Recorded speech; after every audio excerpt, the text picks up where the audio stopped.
Hey guys, welcome back to another quick assist video. In today's video, I'm going to be showing you how to manage your data usage. Now, part of the reason your data usage can exceed is if you're a person that takes a lot of photos and videos and you're signed up with iCloud.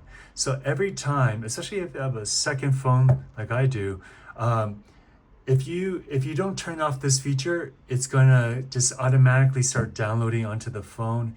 And if you're not using a landline or Wi-Fi, then it's going to use up all that data, your data plan and everything. So that's why you exceed and maybe paying extra. So make sure to turn this off. First, we're going to go to settings. Then we're going to want to go to photos, because photos do take up a lot of space for some people, photos and videos. Then we're going to want to go to wireless data. And we want to make sure that unlimited updates is off. So then if it's on right here, make sure you turn it off. Okay, so then this should help out, especially if your phone has lower hard drive space. Then you're definitely going to want to turn that off, and then turn it on only when you have Wi-Fi, or just keep it off if it's a secondary phone. So I hope this video helps. Please like or comment, subscribe. I appreciate it. It always helps out the channel. See you next time. Bye-bye.